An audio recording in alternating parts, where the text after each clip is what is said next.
breeze, severe gale 9 for a time, except it's rain showers moderate. Time dot.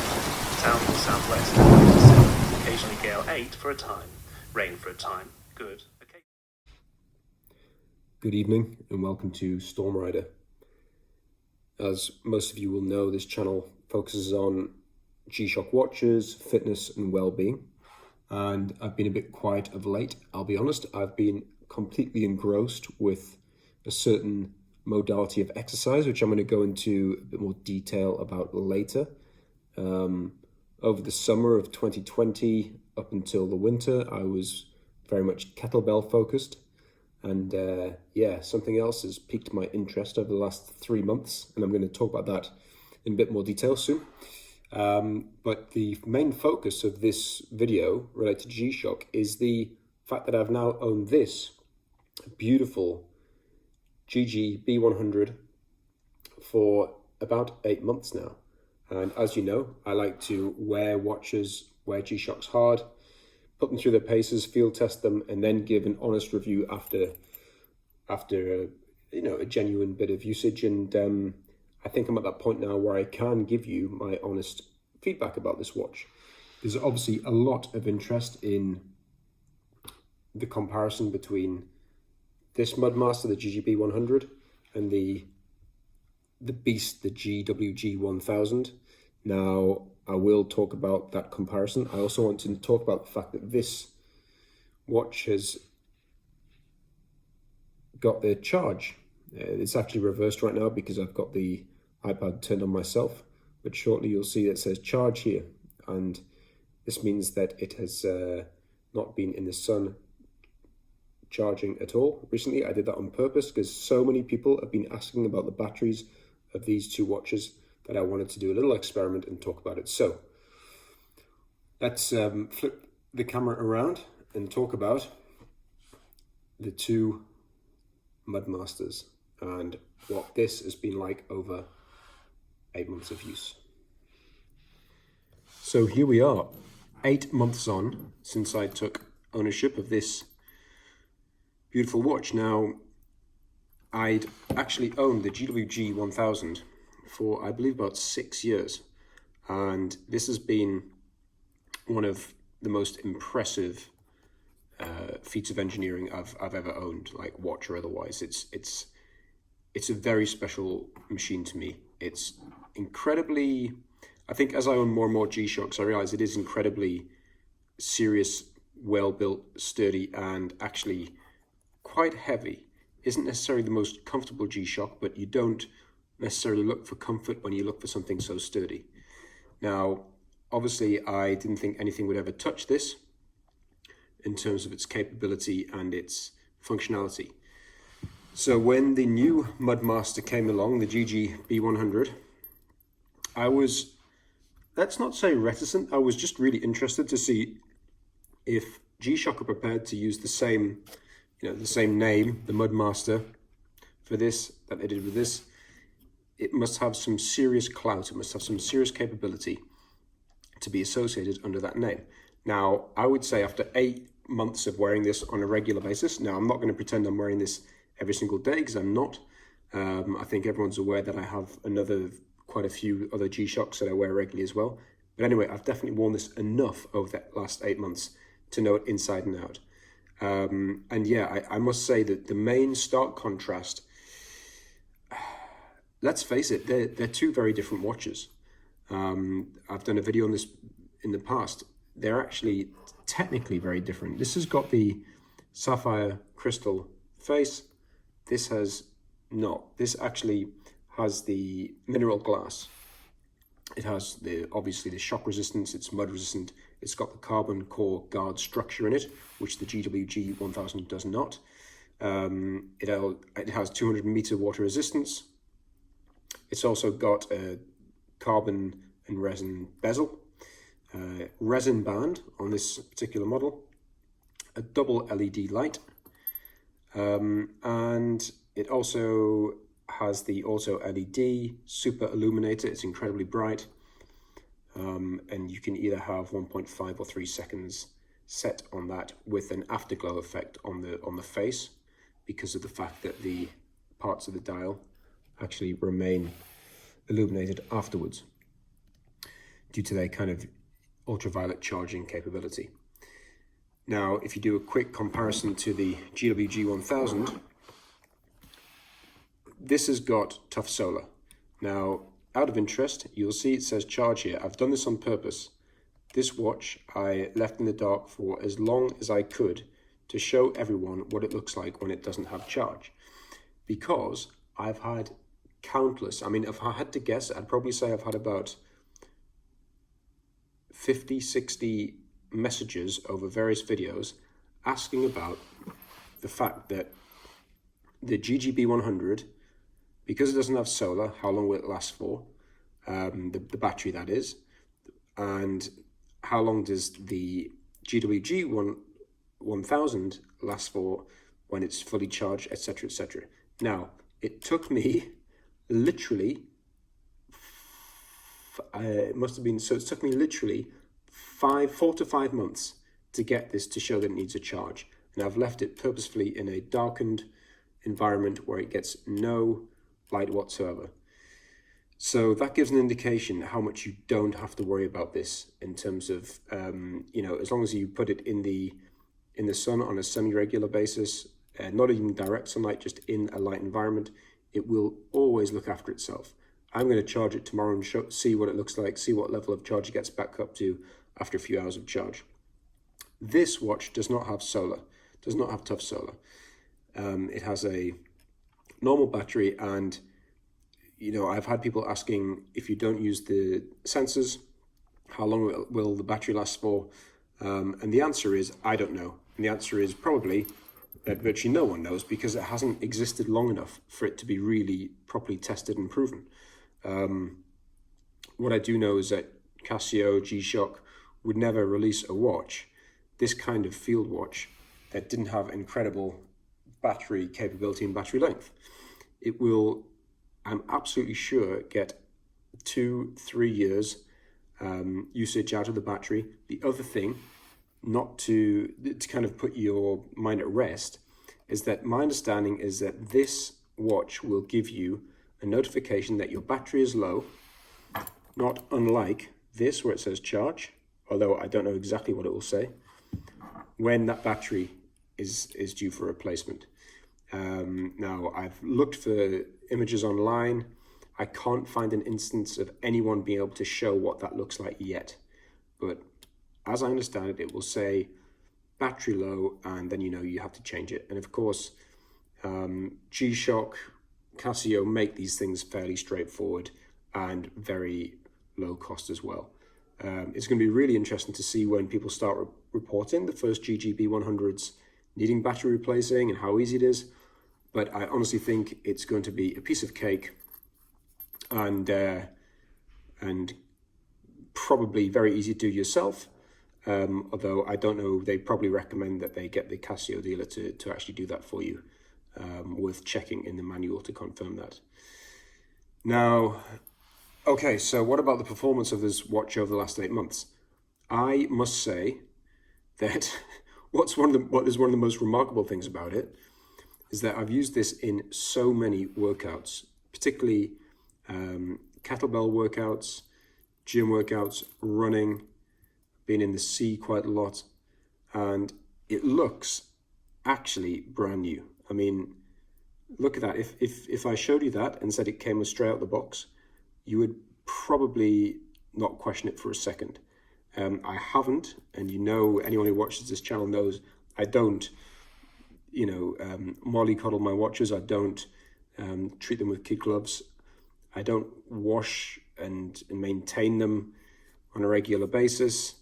In fact, I can honestly say that I've never spent any time cleaning this watch whatsoever, and it is just, yeah, looking brand new. I think one of the reasons why it actually looks so new is because this bezel has got this carbon effect on it, or actually it is carbon, sorry, carbon fiber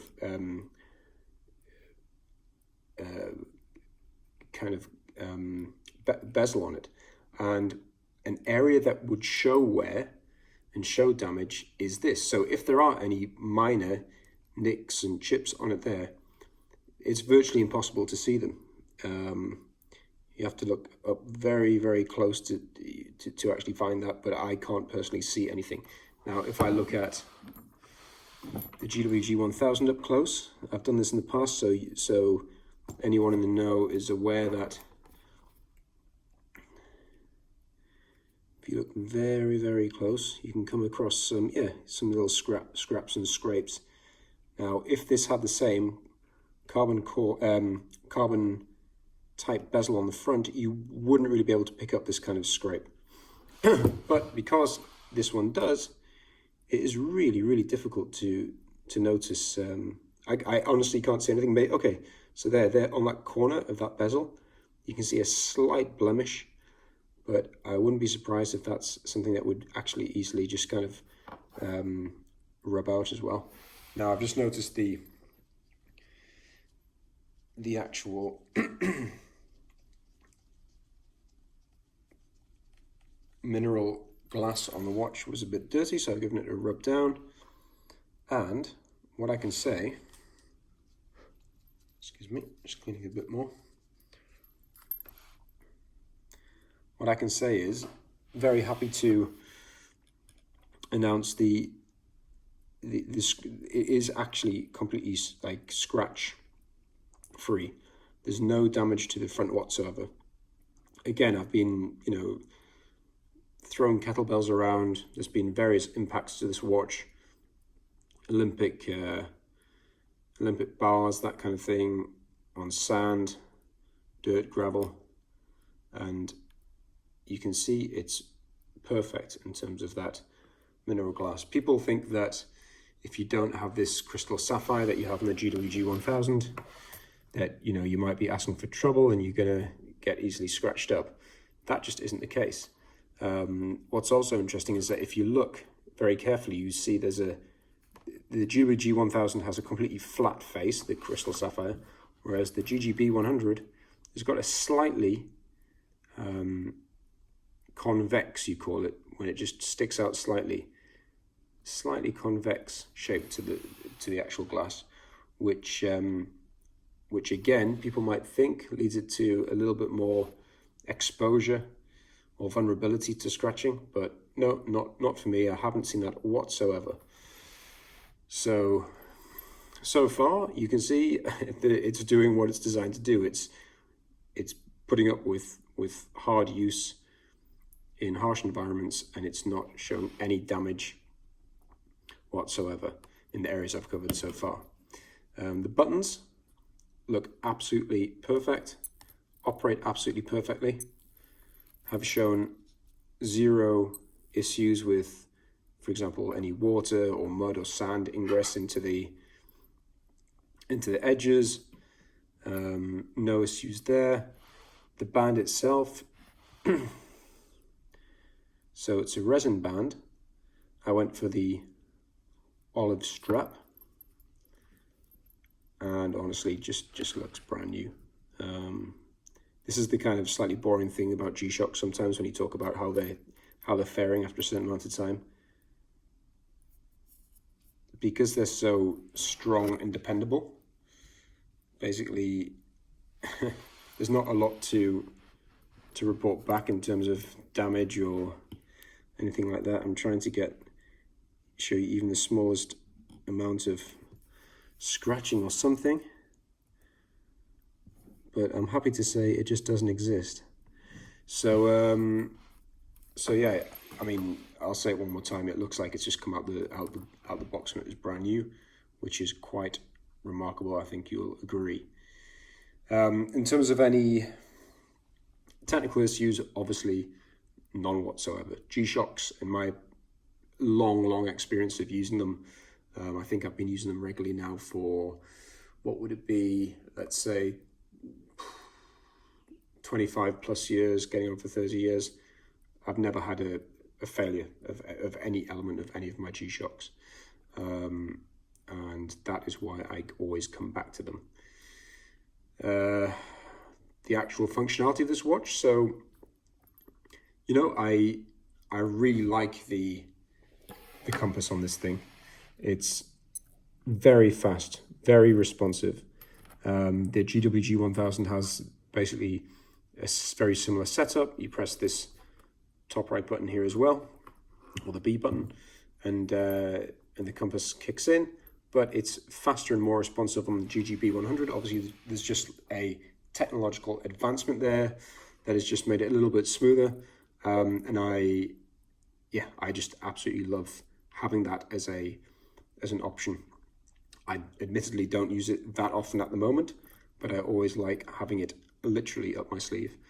There's also the location indicator, which I've talked about in the past. That means that you can log a location. You have to actually visit the location first, log it on your phone by the G-Shock Connect app, and then the watch will actually point you in the direction of it so you can get back to that location. For example, if you park a car and you're in the middle of nowhere, you don't know your way around very well, you always know how to get back to your car, and that requires you to link up to your phone with Bluetooth in the G-Shock connected app. I absolutely love that functionality in principle.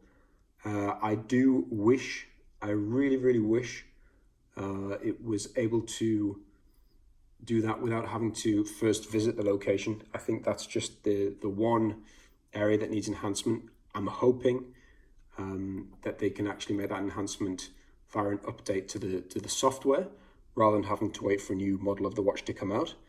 Because you'd have thought it would just be down to coding. I've actually talked about this point to WatchUp69 and got his thoughts on it. He's done an amazing video on the technicalities of this watch and done a whole technical walkthrough.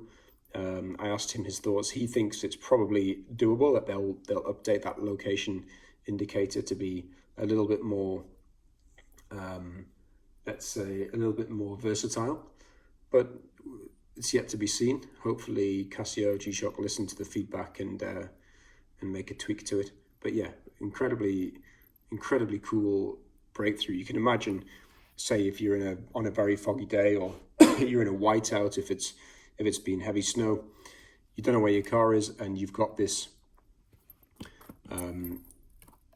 you've got your second hand is pointing the way back to the car. I mean, that would be absolutely superb, and showing you the distance to the car as well in a meter readout along the bottom. I mean, that is a wonderfully powerful bit of kit. This also has a step tracker, which I'll be honest, I don't use that much, just because I'm doing other modalities of training right now where, you know, actually how many steps I do in a day isn't that much of interest. I'm doing a lot of cycling actually, so I'll do tens, if not over 100 kilometers a week right now on a cycle, both indoor and outdoor. And therefore, when you're doing that kind of exercise, you know, steps in a day isn't that relevant, but it's definitely a great thing to have for those people who do want to make sure they're just doing the keeping the basic 10,000 steps a day or whatever it is. The other elements of this watch on a technical basis are it's got the G-Shock connected app capability. I absolutely love that. It's one of those things where it just makes setting up the watch so easy. International time zones, you don't have to think about it. It just does it at the touch of a button. And yeah, I've said it numerous times and I'll say it once again. G-Shock connected app is just an absolute winner for me, and I recommend anyone who has a Bluetooth enabled G-Shock to make sure that they play around with that application bit, because it makes a massive difference to how easy it is to set up, and it just makes your life a lot easier. So I don't want to go on unnecessarily long about this. I think this video will probably be useful to people who have been umming and ahhing about getting this GGB100, maybe thinking about, oh, shall I get the GGB100 or the GWG-1000 or something completely different. Now, my simple answer to people who ask this question, and honestly it's come through a lot, is if you are really wedded to the idea of tough solar, like many people are, I love tough solar. The GWG-1000 is obviously a great option, but it is a heavy, big watch.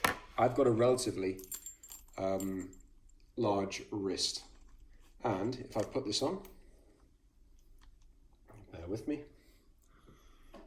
you'll see, I think it looks fine on my wrist. However, if you had a slightly thinner wrist, it might just be overkill. Therefore, it means that if you're going to use this, if you're going to buy this watch, it is it's quite an imposing option. The GWG-1000 has a bit more of the modern technology, to be honest, the enhanced compass, the connectivity with the G-Shock connected app, location indicator, a brighter backlight compared to the GWG-1000. But, you know, you will be paying for the to get the battery replaced at some point, let's say 2-3 years, whatever. Doesn't bother me because it's not going to be expensive. It's lighter, significantly lighter, and it's very comfortable. For anyone who hasn't worn this carbon core style G-Shock, which was released, I think they were just released from maybe 2019 onwards, they're just so smooth in the back here. You can see that roundness on the back of the watch just sits on the wrist so nicely. Great for running.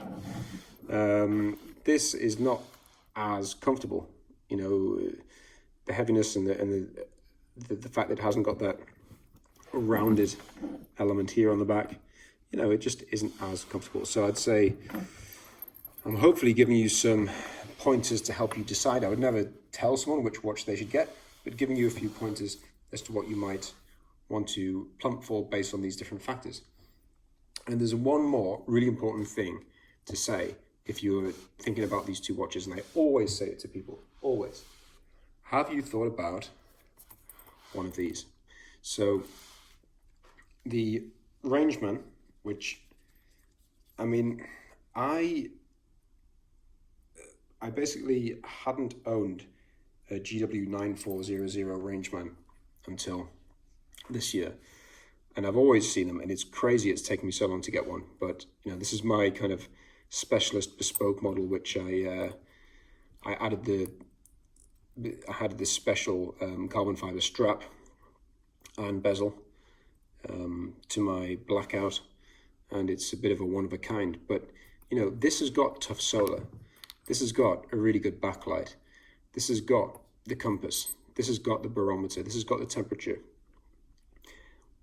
this has got multi-band 6. Okay, it hasn't got the G-Shock connected app, and it hasn't got the compass using the second hand, which is definitely a lot more easy to read, let's say, but it still tells you, you can see here, it's still telling you what the direction is, that is north, and reads out your bearings and things.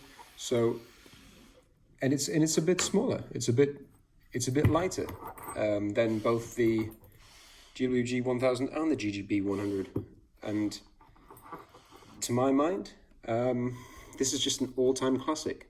So what I'm saying is, some people get really attracted to having this watch. I think the journey they take is they get very attracted to having this watch. They do their research, as you always do before you buy something that's going to cost you, I don't know, $400 or $500 or something like that. Then you notice there's another model of the same watch with the same name. You see there's got a whole different set of functions and benefits to it. And then you get stuck in this kind of trap of like, which one shall I buy? I don't want to buy the wrong one. I don't want to have buyer's remorse when I realize afterwards, actually maybe I wanted the sapphire glass, or maybe I wanted the G-Shock connected capability. What I'm saying is, don't just focus on these two. Go into a mall, go into a shop, wear one of these as well. See if it fits nicely on your wrist. See what the price difference is. See if you can get hold of a nice, like, rarer one, or one of these limited edition lovely Love the Earth and Sea versions, you know. Look, it's smaller on my wrist than the other two. And maybe, just maybe, you will decide to go a different route. And then just to throw in something completely random, you might end up deciding that you want to go for something completely different, such as the trusty GA-2100. Anyway, guys, I have went on for some time now. This is a much longer video than I thought it was going to be, but what I wanted to do was just honestly help some people who were going through that pondering of which G-Shock to buy. It's a great position to be in when you want to buy a new watch and you're just kind of not entirely sure which one to go for. You have a really nice process of doing your research, watching videos, reading about it, and yeah, for sure, I put videos together like this to try and help people make those decisions. In summary, the GG B100, fantastic, serious watch, won't let you down. Don't worry about the fact it's not solar. Don't worry about the fact that it hasn't got the crystal sapphire glass. But just make sure that it's actually the right watch for you compared to some of the other options on the table. So I hope you found that useful. Please, if you've enjoyed this and found this useful, please subscribe and like the video. And yeah, I'm going to be making another video very, very soon on a slightly different topic. Take care, guys. Bye.